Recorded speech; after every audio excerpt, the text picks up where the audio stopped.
¿Listos para aprender a añadirle los niveles a su videojuego de plataformas en Unity? ¿Sí? Pues soy Wanu y en este video les enseñaré a descargar, instalar y usar la herramienta SuperTile to Unity para importar en Unity los niveles creados en Tiled, a usar Tiled dentro de Unity para modificar los niveles y adornarlos como deseen, a hacer que la cámara siga al personaje sin salirse de los bordes del nivel, a agregarle a los niveles los backgrounds, foregrounds y paralaje de la misma forma que lo hacen en Hollow Knight, a crear escenas para que continúen añadiendo todos los niveles que quieran y varias cosas más sobre el diseño de juego, el diseño de niveles y la programación. Tiled.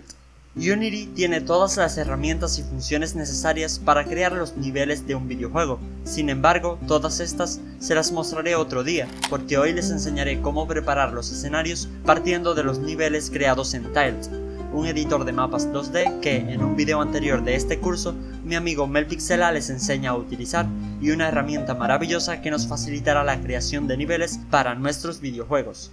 Descargando e importando SuperTile to Unity. Primeramente, para poder importar los niveles construidos en Tiled, necesitamos instalarle un paquete a Unity llamado SuperTile to Unity, el cual podemos obtener fácilmente escribiendo SuperTile to Unity en nuestro navegador y entrando en esta página de Itch.io. Una vez dentro, vamos a bajar y apretar el botón descargar ahora, y aquí, si son niños bien, pueden comprarlo y ayudar a los desarrolladores con la cantidad de dinero que consideren justo. O por otro lado, si son unas ratas asquerosas como yo, aprieten no gracias, solo llévame a las descargas. Posteriormente elegimos la versión que queramos y se pondrá a descargar. Yo descargaré la versión 1.10.7 para Unity 2020.2, pues aunque la versión de Unity que uso es la 2019.2, etcétera, etcétera, etcétera, este paquete me funciona perfectamente. Ustedes pueden probar con este mismo paquete, pero ya saben que si les da algún problema, pueden probar con otras versiones de SuperTile to Unity. Y por favor, si pueden, ayuden a los desarrolladores. Lo siguiente será arrastrar el archivo descargado a nuestro proyecto de Unity, y al hacerlo nos aparecerá esta ventanita en la cual simplemente tenemos que apretar importar, y luego de una breve espera se nos importará SuperTile to Unity, importando los niveles creados en Tiled. Con esto ya podremos importar los niveles construidos en Tiled, o Tiled para los amigos, y para ello vamos a crear primeramente una carpeta a la que llamaré niveles, y dentro de esta carpeta meteremos todos los niveles que queramos importar a nuestro proyecto, para tenerlos bien acomodados. Antes de importar los niveles, asegúrense de que estén en .tmx, y si no lo están, simplemente ábranlos en Tiled y diríjanse a Archivo, Exportar como, y lo exportan en tmx, así de fácil. Una vez tengamos nuestros niveles en tmx, los arrastramos dentro de la carpeta que creamos anteriormente y ya estarían importados. Sin embargo, si los seleccionamos, podemos ver en el inspector un error que nos dice que tenemos que importar también el conjunto de patrones con el que construimos los niveles en Tiled, que no es otro que este archivo que está en tsx y el tileset que usamos para la creación de dicho conjunto de patrones en Tiled. Así que seleccionamos ambos archivos y los arrastramos para la carpeta niveles de nuestro proyecto, y con esto ya estaría resuelto el problema. Sin embargo, puede suceder que algunos se encuentren con otros problemas, por ejemplo, que el nivel no puede encontrar el conjunto de patrones, ya sea porque le cambiamos el nombre o la dirección, problema que podemos resolver abriendo el nivel e indicándole la ruta específica en nuestro proyecto de Unity donde tenemos el conjunto de patrones. Otro problema puede ser que el propio conjunto de patrones no encuentre la imagen del tileset, porque como antes le pudimos haber cambiado el nombre, la dirección o algo por el estilo, y lo resolvemos abriendo el conjunto de patrones e indicándole dónde se encuentra dicha imagen en nuestro proyecto, y pues esto resolvería todos los problemas comunes que podrían encontrarse. Acomodando niveles en la escena.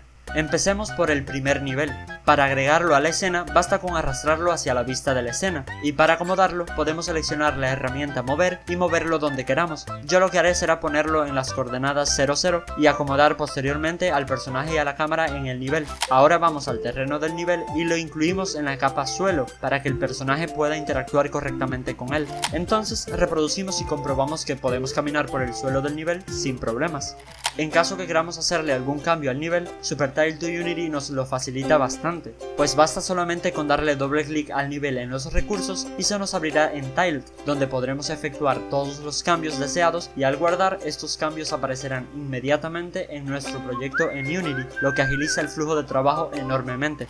Igualmente, si deseamos agregarle por ejemplo adornos al nivel, lo podemos hacer sin muchas complicaciones. Primeramente importamos a nuestro proyecto el tileset de dichos adornos, luego abrimos abrimos el nivel y vamos a la ventana conjunto de patrones, pinchamos en nuevo conjunto de patrones y en la ventana emergente seleccionamos en la dirección de nuestro proyecto en Unity el tileset de los adornos que importamos anteriormente y guardamos este nuevo conjunto de patrones en la misma dirección. Ahora podemos adornar el nivel como queramos, aunque para hacerlo convendría crear otra capa, yendo a la ventana capas, cliqueando en nueva capa y seleccionando capa de patrones. En ella pondremos los adornos y cuando guardemos ya lo tendremos actualizado al instante en nuestro proyecto en Unity.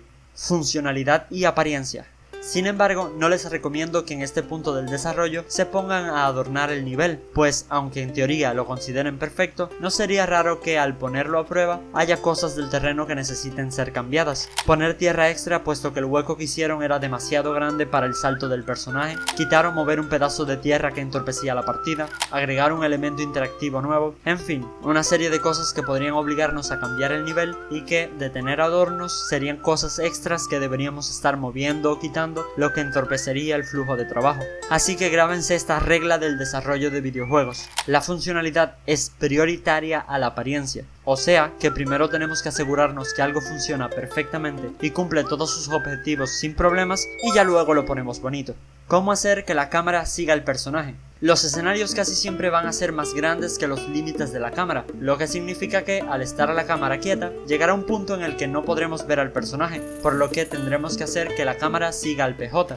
Una forma muy sencilla de hacerlo, tal vez la más sencilla que hay, es arrastrar la cámara dentro del personaje. De esta manera, la cámara se convertirá en hijo del personaje, y todos sabemos que un hijo hereda cosas del padre, lo que en Unity se traduce en que la cámara, como hijo que es, ahora heredará las propiedades del componente transform del PJ, su padre. Así, la cámara seguirá al personaje, dado que su posición ya no depende de las coordenadas de la escena, sino de su papito, el PJ. Y convendría poner en cero la X y la Y de la cámara para que se centre con el personaje. Sin embargo, aunque este método funciona, a la larga nos limitará cuando queramos hacer que la cámara solo nos siga hasta cierto punto, como les enseñaré posteriormente en este mismo video, o cuando queramos agregarle cierta fluidez de movimiento, como les enseñaré en un futuro video de detalles maestros, o incluso cuando queramos que la cámara centre a otros objetos que no sean el personaje, que seguramente se los enseñaré en algún video de otra serie. Es por esto que les voy a enseñar un método más eficiente y que obviamente va a requerir lo que más les gusta: programar. Primeramente vamos a sacar la cámara de dentro del PJ y crear un nuevo script al que llamaré cam, para posteriormente agregárselo a la cámara, ya que es en este script donde programaremos todo lo referente a esta. Ahora abramos el script y comencemos a programar. Como queremos que la cámara esté constantemente siguiendo al personaje, vamos a programarlo en el update, y para hacer que la cámara siga al personaje basta con decirle que transform.position es igual, o sea, que su posición sea igual a, y ahora tenemos que especificar la posición del personaje. Como este script está añadido al objeto cámara, tenemos acceso directo a este, por eso no hay que especificarle antes del transform el objeto al que nos referimos, ya que el programa lo sobreentiende, pero a los demás objetos de juego desvinculados de este script sí hay que especificarlos, así que tenemos que acceder al PJ desde este script. Para hacerlo vamos a crear una variable pública tipo GameObject, o sea, objeto de juego, a la que llamaré PJ, que será la referencia a nuestro PJ. Ahora volvemos al update y escribimos newVector3 para especificarle la posición en X, Y y Z. ¿Y por qué un vector 3 si estamos trabajando en un espacio 2D? Pues porque para la cámara sí es relevante la tercera dimensión. Como podemos ver en la vista de la escena, si desactivamos la vista 2D, podemos darnos cuenta que la cámara sí tiene una profundidad que, de hecho, está por defecto en -10, y que, por ejemplo, si tuviera la misma profundidad que los otros objetos, o sea, 0, no pudiéramos verlos. Por eso convendría dejarle esta dimensión intacta. Así pues, como queremos conservar el valor en Z que trae la cámara, escribimos en esta coordenada transform.position.z, o sea que su valor en Z sea igual a sí mismo, -10 en este caso, y entonces su X y su Y sí serán las mismas que las del personaje, y para esto escribimos en la X PJ, que será la referencia del personaje, .transform.position.x, o sea la posición en X del personaje, y en la Y lo mismo pero con la posición en Y del PJ. De esta manera quedaría que todo el tiempo la posición de la cámara va a ser igual a la X del personaje, a la Y del personaje y a la Z de sí misma. Espero se haya entendido todo. Ya solo faltaría guardar al PJ en la variable que creamos para determinar el objeto de juego específico que estamos referenciando, o sea el PJ. Y si probamos abran el champán, pues funciona perfecto. ¿Cómo limitar el movimiento de la cámara? Ahora convendría indicarle a la cámara que solo nos siga hasta ciertos límites, pues si nos fijamos, en algunas situaciones la cámara terminará revelando parte de la escena fuera del nivel que no queremos que se vea. Para solucionar esto, primero iremos a la ventana de juego y en Free Aspect, aspecto libre, le pondremos una resolución fija, la que consideremos mejor para nuestro juego. Yo la pondré en 16:9, que es una resolución de aspecto bastante común. Y entonces iremos al script de la cámara y escribiremos el código MATF de Math Functions, que se usa para acceder a las funciones matemáticas, y de estas elegimos Clamp, cuya función es precisamente mantener un valor dentro de un límite mínimo y máximo. El valor será la posición del personaje tanto en X como en Y. Y los límites mínimos y máximos se los daremos mediante dos variables públicas tipo vector2, a las cuales llamaré postmin y postmax, posición mínima y posición máxima respectivamente, las cuales al ser tipo vector2 nos darán la oportunidad de usar sus x y y en las respectivas posiciones de la cámara.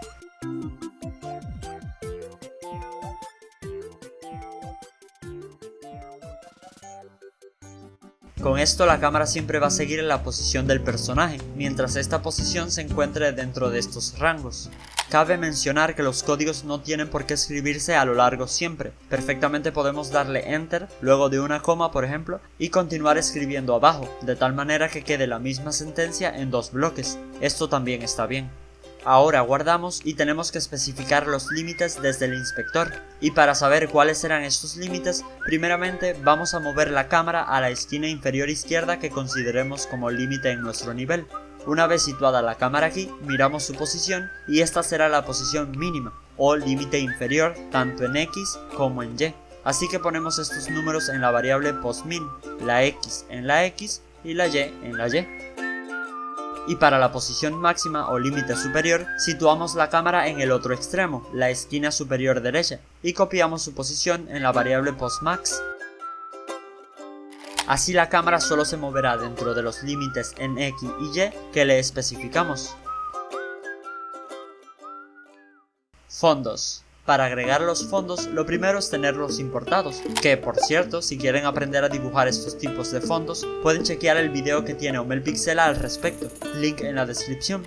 Entonces crearemos un objeto vacío al que llamaré fondos. Pueden dar clic derecho sobre el componente transform del objeto vacío y luego seleccionar reset para restablecer sus valores y poner en cero su posición. Y posteriormente meteremos dentro de él todos los fondos del nivel. Recuerden no meter dentro del objeto todos los fondos al mismo tiempo, ya que Unity lo interpretará como que queremos hacer una animación y no queremos eso. En mi caso no meteré este último fondo, pues como es de un solo color, puedo obtener el mismo resultado si pongo el background de la cámara del mismo color. Ahora, si no lo están ya, centren todos los fondos con el objeto padre poniendo en cero sus posiciones, y con esto podremos mover al objeto fondos y acomodar a la vez todos los fondos en el nivel. En este punto tenemos que poner a los fondos por detrás de todos los demás objetos, y para ello vamos a seleccionar un fondo y dirigirnos a su Sprite Renderer, luego a Additional Settings, ajustes adicionales, y en su Sorting Layer cliqueamos en Add Sorting Layer. Aquí agregamos un Sorting Layer o una capa de clasificación, las cuales Unity utiliza para determinar el orden en el que se dibujan los elementos visuales. Entonces con nuestra capa creada, seleccionamos nuestros fondos y los asociamos con dicha capa, y ya solo faltaría ir a los Sorting Layers nuevamente y mover la capa fondo para que quede por detrás de los demás elementos. Recuerden no confundir los Sorting Layers, que sirven para determinar el orden en el que se dibujan los elementos visuales, y estas layers de acá, que son las capas relacionadas a las colisiones, dos cosas diferentes. Ahora tenemos que ordenar los fondos entre sí. Una forma sencilla de hacerlo es colocándoles distintas profundidades. Al primero, por ejemplo, le pondré un 1, al segundo un 2 y al tercero un 3. Podemos desactivar la vista 2D para tener mejor perspectiva de cómo quedan posicionados en la escena, y para movernos en esta vista 3D dejamos presionado la rueda del mouse, para acercarnos o alejarnos rodamos la rueda, y para rotar la vista lo hacemos dejando apretado el clic derecho. Aquí podemos notar mejor cómo a mayor sea el valor en el eje Z, mayor será su profundidad, o sea que más distante estará de la cámara. Como todos los fondos se ven chiquitos, convendría aumentarles un poco su tamaño para ajustarlos mejor al nivel. Para agrandarlos todos a la vez, podemos escalar el objeto padre. Yo lo escalaré a 2 por ejemplo, y ya si luego queremos achicar o agrandar más a alguno en concreto, vamos a ese fondo en específico. No obstante, a pesar que verticalmente ya quedan bien, pues no se ven vacíos ni por abajo ni por arriba, horizontalmente no tanto, pues como podemos observar, llega un momento en que se cortan y convendría que continuaran. Una forma de solucionarlo, dado que los fondos son tipo tiled, sería colocar el mismo fondo al lado una y otra vez, hasta donde queramos. Sin embargo, serían objetos extras que estarían ocupando espacio de más en la escena. Por suerte, Unity nos permite obtener el mismo resultado sin tener que crear más objetos. Para esto seleccionamos los 3 fondos y vamos a su componente Sprite Renderer y ponemos el Draw Mode, modo de dibujo, en Tiled. Y para deshacernos de la advertencia que nos aparece, hagámosle caso y vayamos a la configuración de los sprites de los fondos y pongamos su Mesh Type, tipo de malla, en Full Rect, rectángulo completo. Ahora, con la herramienta rectángulo podemos estirarlos horizontalmente todo lo que queramos, que el espacio se irá completando con el fondo.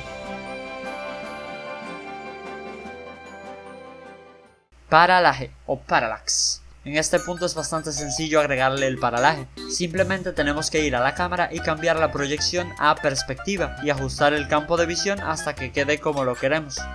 Y si probamos ahora, podemos ver que ya habremos conseguido el efecto de paralaje. Entonces, podemos ir jugando con los valores de profundidad de los fondos para lograr un efecto de paralaje más o menos acentuado. Recuerden que los objetos con mayor profundidad estarán más lejos, por lo que se verán más estáticos que los que están más cerca. Y a medida que estén más lejos o más cerca, se verán más pequeños o más grandes, por lo que convendría modificar su escala según sea el caso para dejarlos óptimos. Foregrounds. Para los primeros planos procedemos de forma similar que los fondos. Creamos un objeto vacío, reiniciamos sus valores del transform para acomodarlo, metemos dentro de este objeto nuestros primeros planos, agregamos un sorting layer adecuado y lo vinculamos con ellos, le damos profundidades menores a 0 para que estén más cerca de la cámara,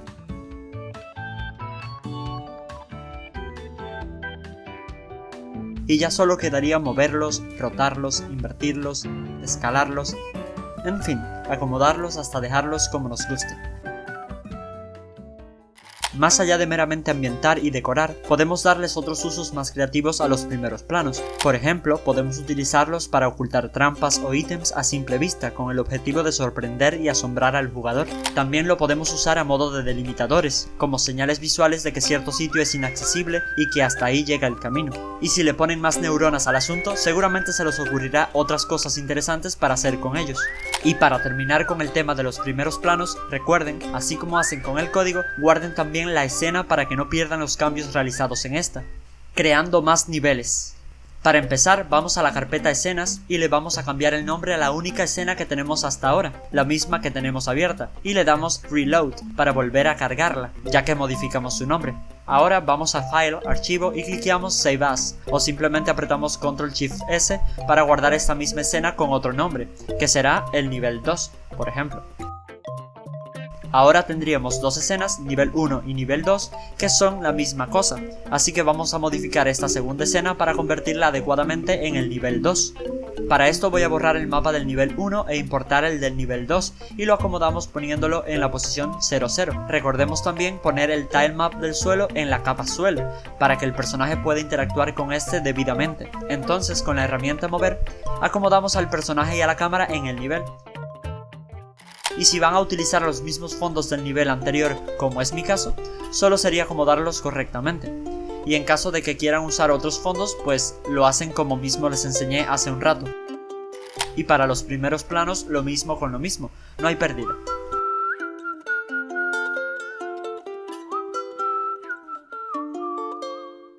Ya solo faltaría poner los debidos límites del nivel en la cámara, dado que las dimensiones de los nuevos niveles seguramente van a cambiar respecto al anterior. Con esto no debería haber confusión, es justo como les enseñé anteriormente. Apóyense de la vista previa de la cámara para colocar la cámara de forma precisa y obtener los correctos límites tanto inferiores como superiores. En este punto tan solo quedaría probarlo e ir corrigiendo uno que otro detallito hasta dejarlo perfecto. Para acomodar bien los primeros planos en el nivel, recuerden apoyarse también de los límites inferiores y superiores que tengan para la cámara. Por ejemplo, aquí copio y pego los límites inferiores en la cámara y voy chequeando en la vista previa si debiese esconder o sacar más algunos foregrounds, teniendo en cuenta el límite actual que mantiene la cámara.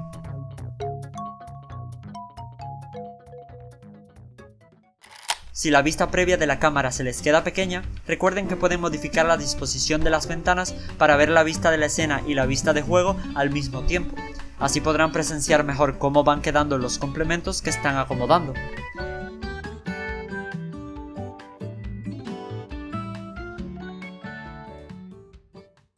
Igual que hice con la posición mínima de la cámara en el nivel, lo hice con la posición máxima también. Manteniendo la posición del límite superior en Y, voy recorriendo horizontalmente el nivel y acomodando otros foregrounds.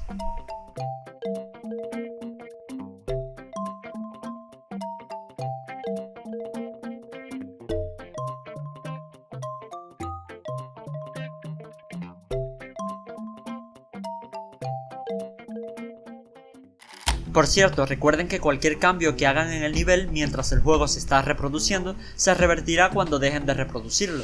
Así que asegúrense de hacer las modificaciones permanentes cuando el juego no se esté reproduciendo, para que no pierdan cambios importantes.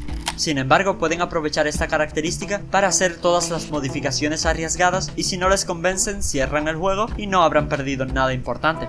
Y en caso de que haya habido alguna modificación que sí les gustara, pues la recuerdan y ahora, fuera del modo reproducción, la aplican sin problemas. Conclusiones. Con esto ya conocen todo lo necesario para que empiecen a meter niveles a sus proyectos. Ahora solo les queda construir niveles interesantes, desafiantes y divertidos con simplemente la estructura del nivel. No obstante, si bien la estructura por sí misma debe implicar un desafío para el jugador, estas suelen ir acompañadas de otros elementos que obstaculizan el camino del personaje y brindan novedad y sorpresa, haciendo los niveles más entretenidos. Y es por eso que en el próximo video de esta serie veremos los obstáculos.